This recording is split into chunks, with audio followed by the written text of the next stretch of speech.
Olá, sejam bem-vindos ao canal Veritas, eu sou Leila Lopes, minha formação é na área da teologia e filosofia. Neste canal nós vamos abordar questões relacionadas à teologia, à fé, à espiritualidade, o desenvolvimento e o crescimento pessoal. Assine nosso canal, curta os nossos vídeos, compartilhe, ajude-nos na divulgação do nosso trabalho e não esqueça de tocar o sininho para receber a notificação dos próximos vídeos. O tema que nós vamos hoje abordar é razão e fé no uso dos tefilins. Razão e fé. Podemos conciliar estes dois elementos como vias seguras para conhecer a Deus? Em cima desta pergunta que nós vamos procurar desenvolver esta temática sobre a fé e a razão no uso dos tefilins. Prezados ouvintes, na perspectiva teológica, para abordar este assunto, nós vamos destacar a teologia paulina, que na sua antropologia bíblica apresenta o homem como um ser tripartido, ou seja, um ser composto por corpo, alma e espírito. E para elucidar a tricotomia com a qual o apóstolo Paulo define o ser humano, tomemos, nesta hora, as definições acerca desta tricotomia através da visão teológica do escritor cristão chinês por nome Watchman Nee. Watchman Nee define estas três partes que compõem o ser humano da seguinte forma: o espírito é aquilo que dá ao homem a consciência de Deus e é o espírito que possibilita o homem a relacionar-se com o seu Criador. A alma é aquilo que possibilita o homem a relacionar-se consigo mesmo e dar a capacidade do homem à sua autoconsciência. O corpo, definido por Watchman Nee, é aquilo que leva o homem a estar relacionando-se com o mundo no qual ele está inserido. Segundo a definição de Watchman Nee, é no espírito do homem onde está a sua consciência. E é na sua consciência que reside as faculdades intelectivas e cognitivas, bem como o poder da racionalização desenvolvido pela mente humana. E é por via destas faculdades que Deus dotou o homem com capacidades especiais para conhecê-lo. Teologicamente, nós podemos entender o ser intelectual como aquele que não é simplesmente um depósito de saberes, aquele que acumula conhecimento e acumula saberes acadêmicos. Teologicamente, nós também admitimos que é de grande importância para a formação e aprimoramento do ser humano a aquisição de conhecimentos em diversas áreas. Quanto mais conhecimento o homem possuir, obviamente que maiores serão suas chances de desenvolver seu intelecto, compreender a complexidade que envolve a existência humana, bem como também de enriquecer o arcabouço da sua fé.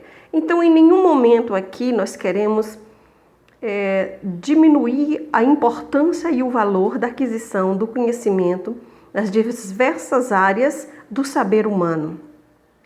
Pelo contrário, nós frisamos a importância de adquirir conhecimentos para uma melhor elucidação e compreensão da própria fé.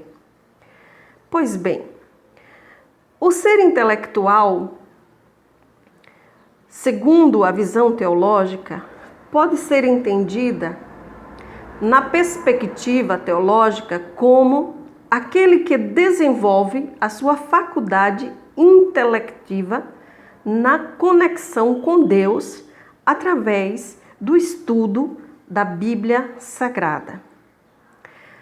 Teologicamente, caros ouvintes, é sabido que o homem fora criado para conectar-se com Deus.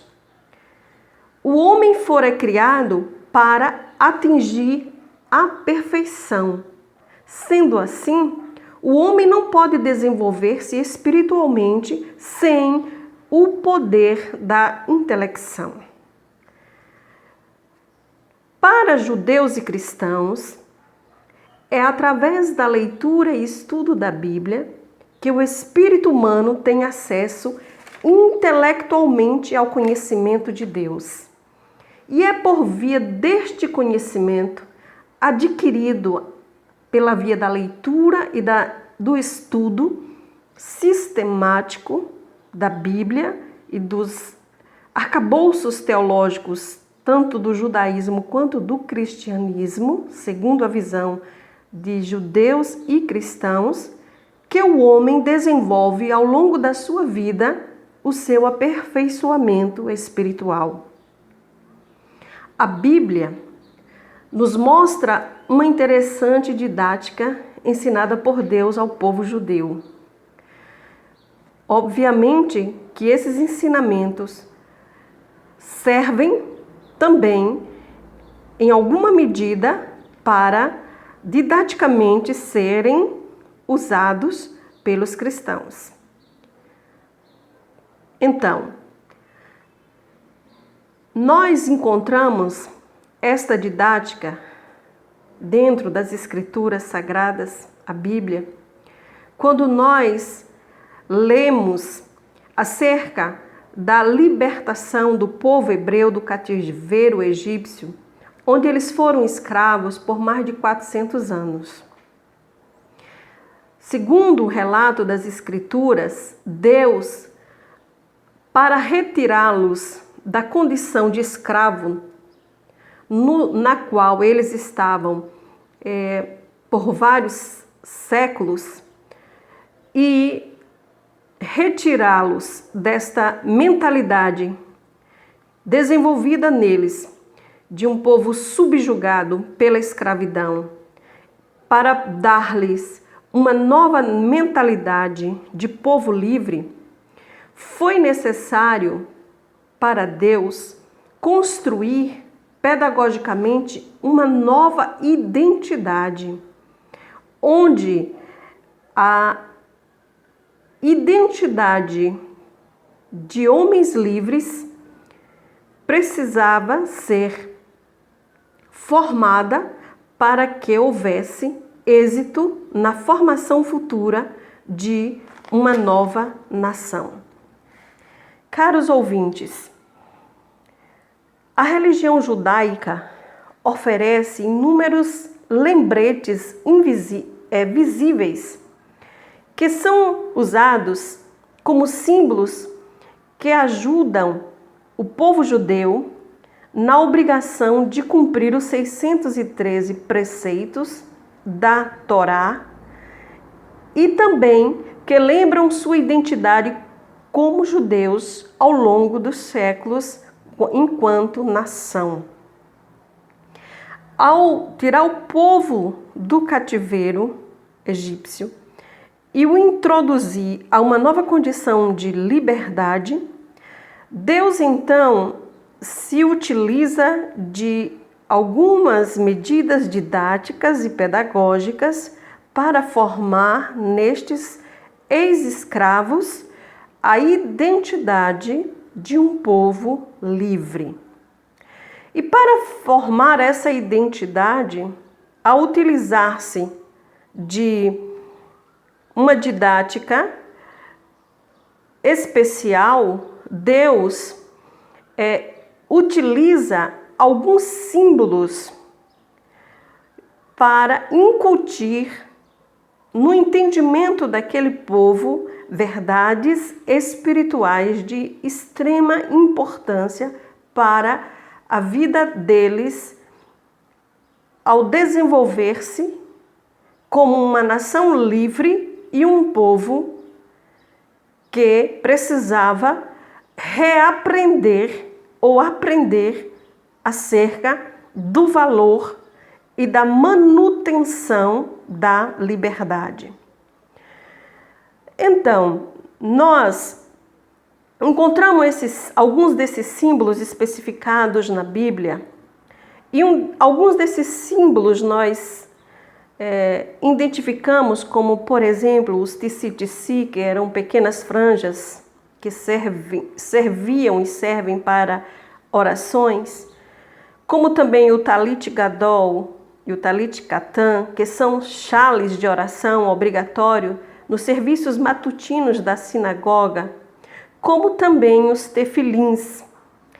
Para compreendermos melhor o significado desses utensílios que estão carregados de simbologia, com significados e ensinamentos espirituais, nós vamos recorrer a um pequeno texto bíblico que se encontra no livro de Deuteronômio, capítulo 6, versículo 8, quando fala dos tefilins, que é o utensílio que simbologicamente nós vamos abordar através deste vídeo. No texto de Deuteronômio capítulo 8, 6 está escrito: "E estas palavras que hoje te ordeno estarão no teu coração, e as ensinará a teus filhos, e delas falará, assentado em tua casa, andando pelo caminho, e deitando-se e levantando-se. Também as atará por sinal da tua mão, e te serão por frontais entre os teus olhos, e escreverá nos umbrais de tua casa e nas tuas portas."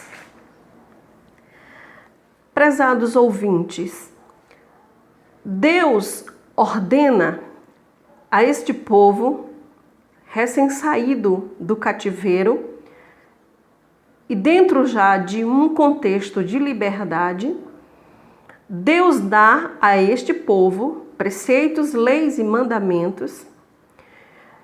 Entre estes mandamentos, como nós já temos falado, faz-se uso de utensílios simbólicos que eles usariam diariamente em suas rezas para memorização das palavras que estavam sendo passadas ao povo através do profeta Moisés.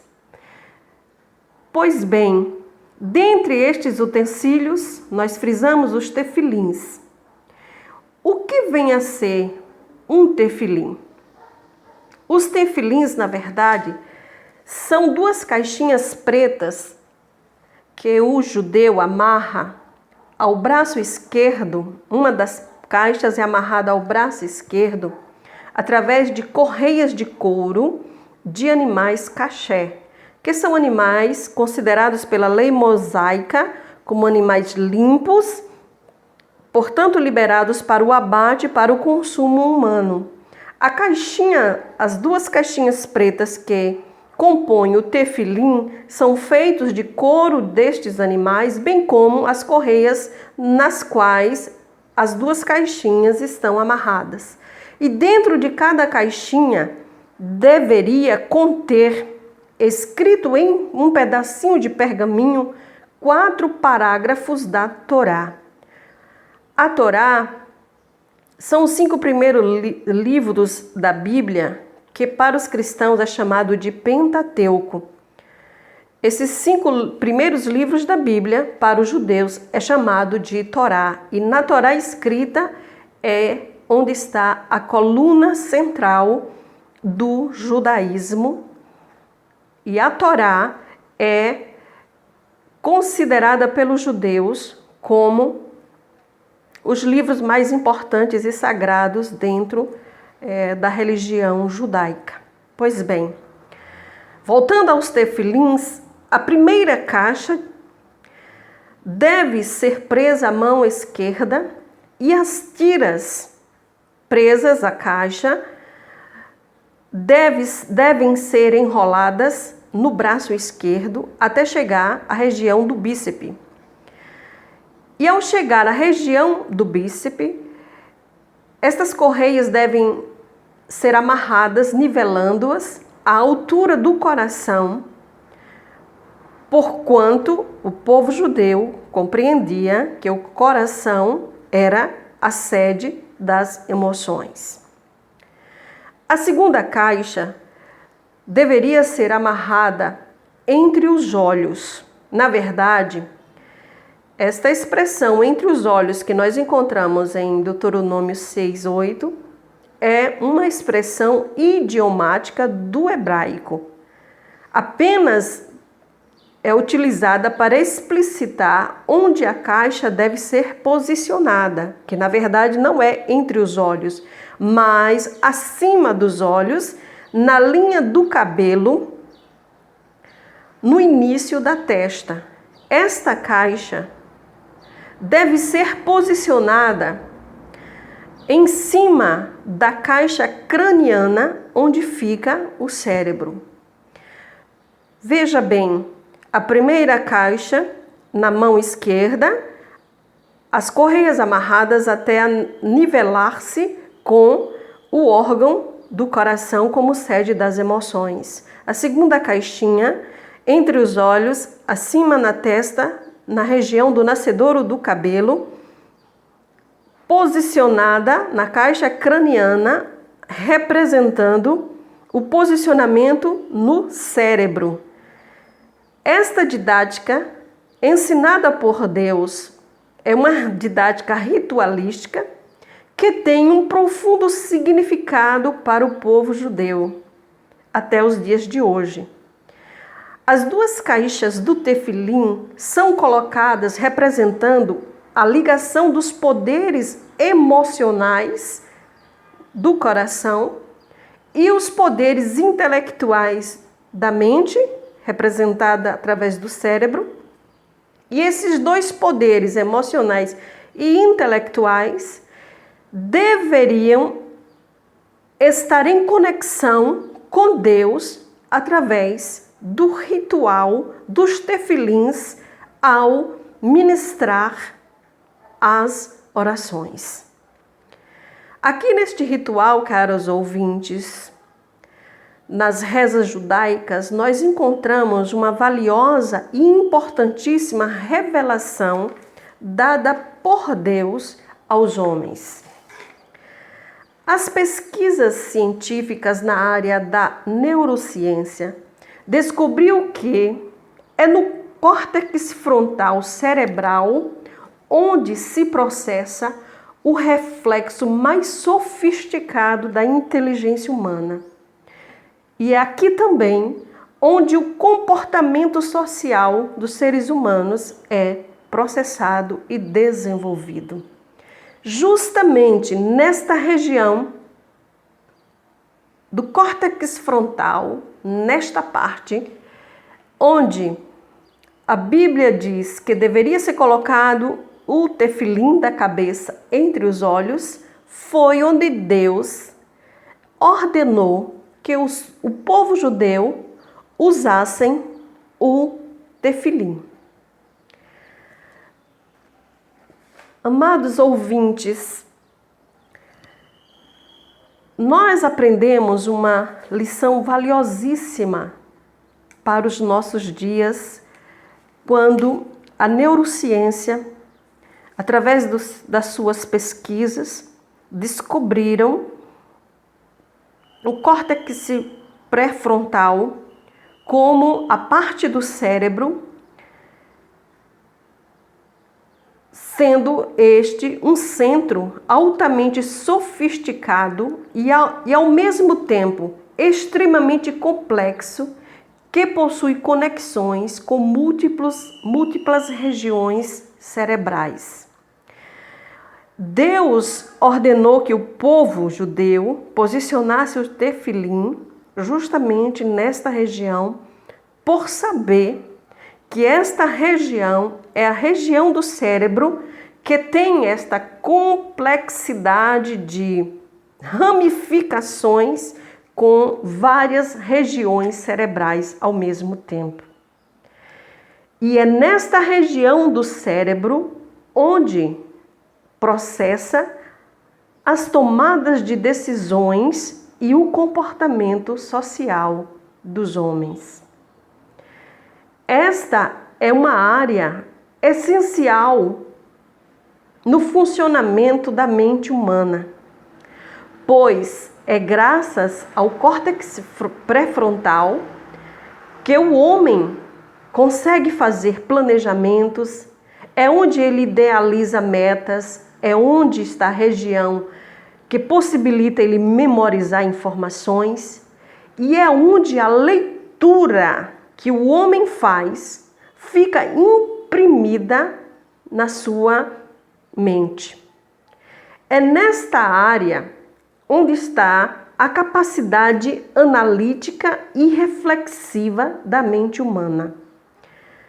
Os neurocientistas arriscam-se a dizer que é nesta região onde a consciência está localizada.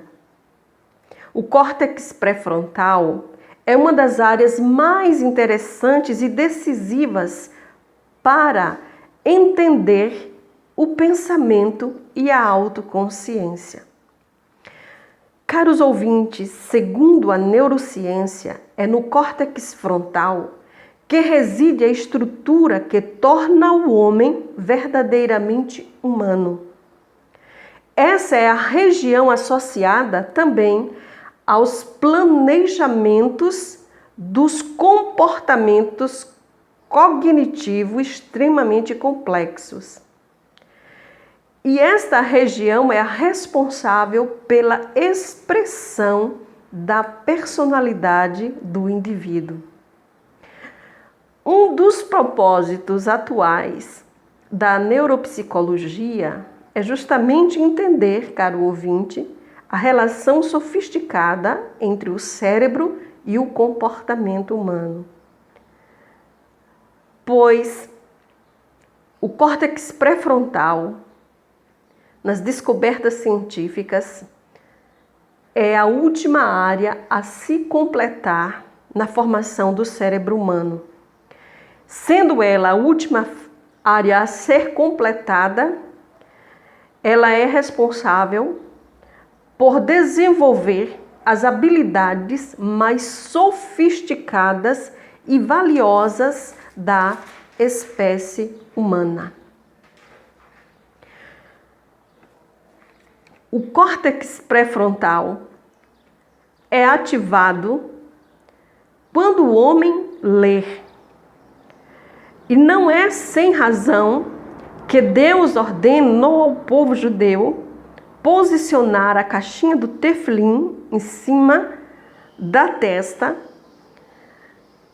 representando a conexão com a faculdade intelectiva do ser humano para buscar conhecer a Deus através desta faculdade. O homem, quando lê, é nesta região onde fica impressa a lei de Deus, lida, obviamente, adquirida pela leitura das Escrituras, da Bíblia Sagrada. Então, nós podemos seguramente dizer, através das pesquisas científicas hoje, que respaldam o que estamos abordando aqui, acerca dos tefilins e da caixinha posicionada na testa, que quando o homem não lê, segundo as novas pesquisas da neurociência, está provado que esta parte do cérebro fica desativada. Portanto, quando esta parte do cérebro fica desativada, a capacidade de formar convicções, análises, ficam debilitadas. O discernimento entre o bem e o mal fica embotado. E os processos reflexivos ficam também comprometidos, dificultando a capacidade do homem tomar decisões acertadas. Aqui nós nos perguntamos, o que na verdade Deus estava ensinando o povo judeu através dos tefilins? Mediante a esta temática e a tudo que nós já vimos que tem sido comprovada empiricamente pela ciência e cientificamente pela neurociência, que podemos responder que o que Deus estava, na verdade, tentando ensinar aos homens é que, ao criar o homem, a sua imagem, a sua semelhança, Deus deu as faculdades intelectivas como instrumentalidades para o homem conhecer o próprio Deus. O homem pode elevar a sua alma através deste conhecimento, da leitura, do estudo, do conhecimento de leis, estatutos, mandamentos, preceitos, enfim, a todo conhecimento escrito que o homem possa adquirir. E através deste conhecimento, ele tem a possibilidade de elevar a sua alma em busca da sua perfeição.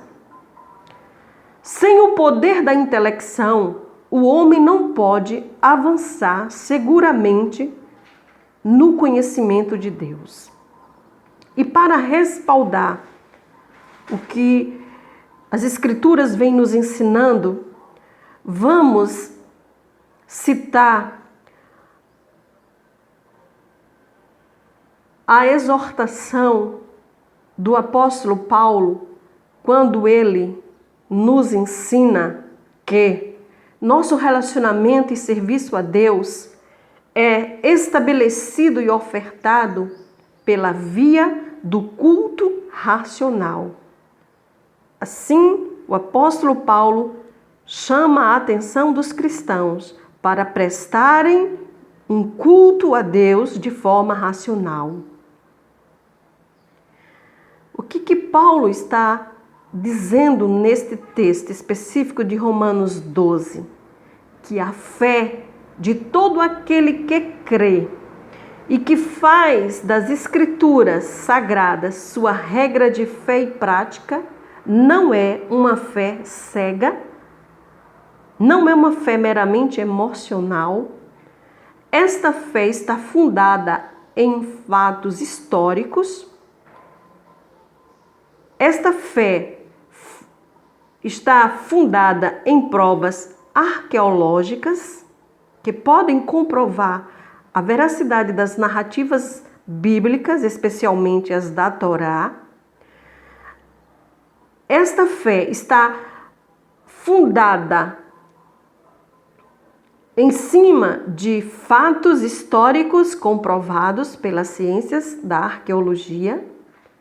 E a fé verdadeira, segundo o apóstolo Paulo, precisa estar aprofundada no estudo, na leitura do conhecimento das Escrituras. Portanto, para obter o verdadeiro conhecimento das Escrituras, exige-se um esforço mental deveras muito grande. O conhecimento das Escrituras exige uma sofisticação do pensamento do seu leitor que requer uma grande dedicação no labor intelectual. O estudo da Bíblia envolve uma dedicação muito grande. É um trabalho laborioso que nós podemos comparar ao trabalho de um ourive que a cada dia vai lapidando o diamante do seu conhecimento. É disso que se trata o estudo da Bíblia. Não é algo simples, fácil de se fazer, nem de se adquirir. A grande verdade é que a maioria das pessoas não sabem nada da Bíblia. E mesmo entre os judeus e os cristãos, existe muito pouco conhecimento a respeito da maior parte da Bíblia. Conhecer Deus através da Bíblia é um estudo de toda uma vida. O estudo da Bíblia é como descascar de uma cebola, e a cebola tendo muitas camadas. Cada camada que vai sendo removida vai revelando um conhecimento oceânico. E quanto mais se dedica ao estudar as Escrituras, mais o leitor vai compreendendo que mais profundo é o oceano do conhecimento bíblico. Portanto, para superar cada camada desta cebola que nós estamos usando como analogia para o estudo bíblico, é preciso muito esforço e dedicação. E, sobretudo, muita graça de Deus para obter a verdadeira compreensão dos escritos bíblicos. Portanto, caros ouvintes, aqui fica nosso incentivo à leitura, ao estudo, como um caminho seguro para conhecermos a Deus. Sem a faculdade intelectiva, o conhecimento do homem em relação a Deus se torna deficiente, ineficaz e passível de muitos erros.